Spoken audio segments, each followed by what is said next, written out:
Nageenyi Waaqayyoo isiniif haa baay'atu. Akkam jirtu kabajamtoota hordoftoota keenya. Barnoonni keenya guyyaa har'aa akkaataa kamiin taaksii infoo guutuu dandeenya kan jedhudha. Namoonni baay'een taaksii infoo guutuudhaaf siitingiin isinii banamuu dide yookaas karaa ittiin taaksii infoo guutan namoonni dhabdan adiseensi keessa gaafa seentan oopshiniin isaa yookaas siitingiin taaksii infoo jedhamu isiniif dhufuu kan dide viidiyoo har'aa keessatti akkaataa kamiin baafachuu akka dandeesse isinitti agarsiisa. Keessattuu yeroo tokko siitingii keessatti gaafa paayimentii jalatti taaksii infoon isiniif dhufuu didu sababoota adda addaaf ta'uu mala. Kanaaf kallattii kamiin argachuu dandeenya yookaas siitingii bakka tokko itti argachuu dandeenyu karaa isaa isinitti agarsiisa jechuudha guyyaa har'aa kana. Yeroo jalqabaaf chaanaalii keenya dhaggeeffachaa kan jirtan sabiskiraayib gochuudhaan viidiyoo keenya jalqabaa Naardos Tuub kunoo isa kanaadha chaanaaliin koo.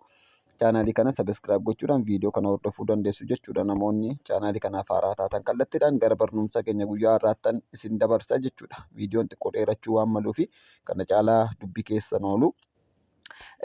Kallattiidhumaan gara biroozariin irraa isinitti agarsiisuu barbaadurran deemaa jechuudha. Amma fakkeenyaaf kunoo kallattii kanaan dhufeera. Warri kiroomii fayyadamtan kiroomii keessan keessa seenuu dandeessu. Warri Opera Mini fayyadamtan Opera Mini keessa seenuu dandeessu. Erga as dhufnee booda bakka kanatti kunoo akkuma argaa jirtan bakka kanatti piroofaayilii iimeelii keenya argina yookaas piroofaayilii adiseensi keenya bakka kanatti argaa jirtu jechuudha. Akkuma argitan kun caafii gamanaa kanatti tuqaa sagaltu isinitti argamte. Amma fakkeenyaaf gaafan zuum godhee isinitti agarsiisu kun piroofaayilii keenya biraan tuqaan wayii jirti jechuudha. Isarraa al tokkoof xunnee keessa seenna. Tuqaa sana keessa gaafa xunnee keessa seennu wantoota kana nuu fida.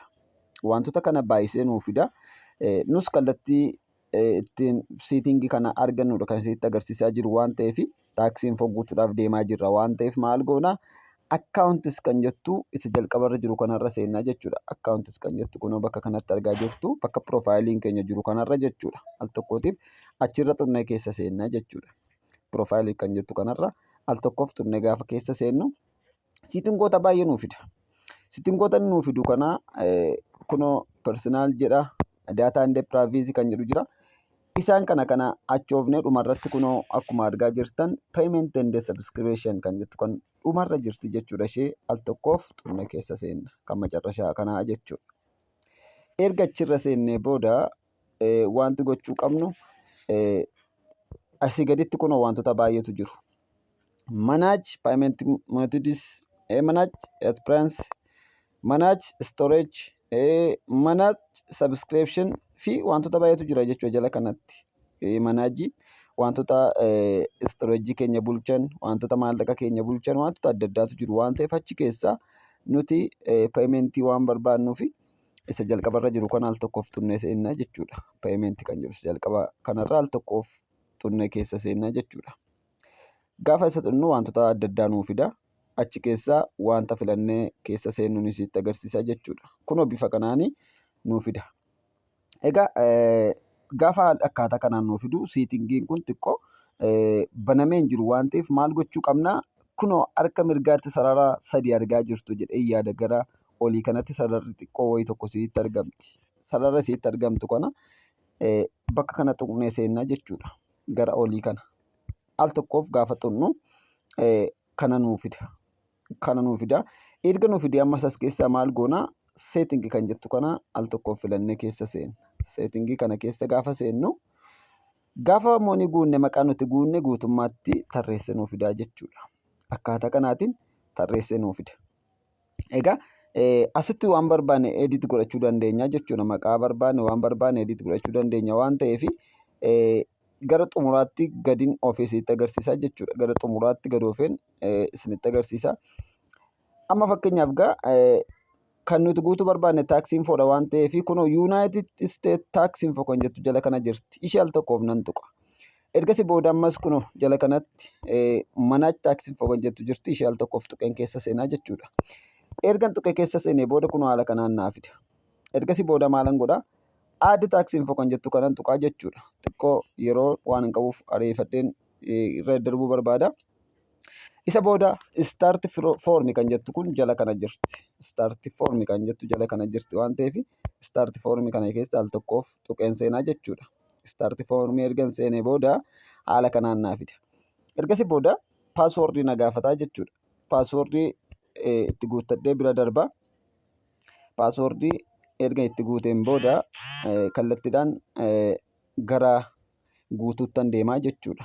Ergan paaswoordii kootti guutee booda gara foormii guutuutti na dabarsa. Egaa jalqaba irratti maal naan jedhaa? Chaanaliin kun kan nama dhuunfaati moo kan dhaabbataati jedha. Kanaaf individual kan jedhu isa jalqaba irra jiru kana al tokkoof tuqaa jechuudha. Kan dhuunfaati waan ta'eef al tokkoof erga irraa itti godhee booda nextiin jedha. Isa booda inni lammaffaarraa jiru ati lammii biyya kamiiti yookaas biyya Ameerikaati jedhee nu gaafata waan ta'eef nu lammii biyya Ameerikaa waan hin ta'iniif no jennaa jechuudha. Isa lammaffaarra jiru kana ergasii ammas next jennee dabarfannaa jechuudha. Amma sadaffaa irratti foormii sadaffaa nu baasee jira. Foormii isa sadaffaarra jiru kana W8 kan jedhu isa jalqabarra jiru kana tuqnaa jechuudha. Booksii isa jalqabarra jiru kana tuqnee darbuu qabnaa jechuudha. Kan biyya keenya wajjin deemu isa kana. Isa kanaaf amma start W kan jettu jala kana jirti. Ishee al tokkoof tuqnee dabarfannaa jechuudha. Erga dabarfannee booda erga xiqqoo amma naa banutti naa hedduu erga kana darbee booda maqaadha kan itti guuttannu. Kunoo bakka kanatti maqaa fideetti naa galchee jira. Okay, gaafa tokkoffaa irratti yookaas taaks identity kan jedhu irratti ofii isaatiin maqaa nuuf guuta. Akkuma argamu maqaa nuuf guutee jira jechuudha. Already wantoonni tokko tokko dabalamaniiru jechuudha taaks info kana keessatti. Isa booda gara kaawuntirii kan jedhu kanatti dabarfannaa jechuudha. Inni gidduu kun optionii waan ta'eef kaawuntirii kan jettu kanarratti al tokkoof tuqnee Itoophiyaa kan jettu barbaaddannaa jechuudha. Itoophiyaa kan jedhu barbaaddannee isa booda kun argadheera. Erga isatti guutee booda gara gadiittiin gad oofaa mallee. Bakka kanattis booksiin kun lamaansaa optioniidha. Akkuma argaa jirtan optionii waan ta'eef callifnee bira dabarraa jechuudha. Next jennaa jechuudha ammallee. Amma lammaffaarra geenyeerra. Lammaffaarratti adireesiidha kan inni nu gaafatu. Isa sanaaf maal goona booksii jalqabaa kanarratti raayitii tuqnaa jechuudha. Raayitii erga tuqnee booda Itoophiyaa sila guuteera waan ta'eef kun biyyi asitti naa guutamee jira. As jalatti yeroo moonii guunne wantoota guunnee turredha kan inni nu gaafatu waan ta'eef straight direction jettu keessa al tokkoof gaafan tuqu. Kunoo haala kanaatiin yeroo sana maal akkan guute naa fidaa jechuudha. Isa booda al tokkoof gaafa irra tuqu kun bakka kanatti pookstaal booksii yookaas saanduqa poostaa haala kanaan natti diimessee jira. Optionii waan ta'eef yoon haala kanaan guute akkaawuntii yookaas identitii paaspoortii na gaafata waan ta'eef bakki kun optionii waan ta'eef keessaan balleessaa jechuudha. Keessaan balleessaa. Warri Addis Ababaa keessa jirtan bakka poostaal kooddii kana 1000 guuttattu namoonni naannoo Adaamaa naannoo adda addaa jirtan immoo 004 guuttachuu dandeessu jechuudha. Isuma yeroo moonii guuttattanidha jechuudha kan guuttachuu qabdan.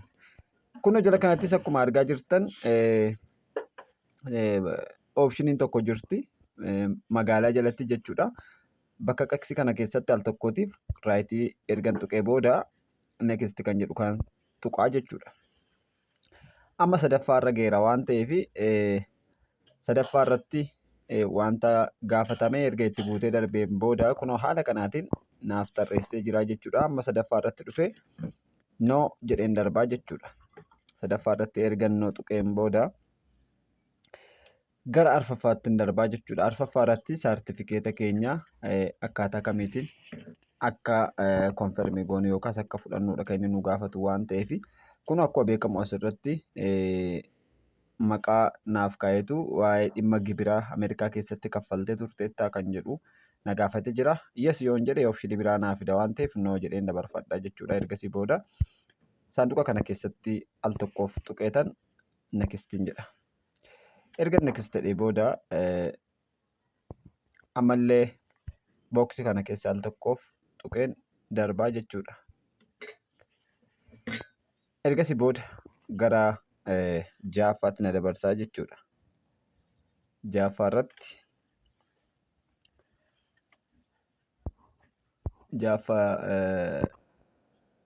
isa kana gara olitti ergan deeffadhee booda nextiin tuqaa jechuudha.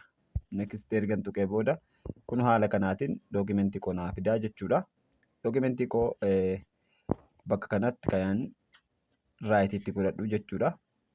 Kun dookimentiin taaksiin foottiin guuteedha waan ta'eef maalan godha? Foormii kana keessaa tokkoof raayit ergan godheen booda nekistiin tuqadhaa jechuudha. Ammallee booksiin tokko jirti kunoo jala kana torbaffaa irratti jechuudha. Isa booda booksii sana keessaa tokkoof nan tuqa. Gara dhumaatti gadi jedhee saanduqa tokkotu jirti.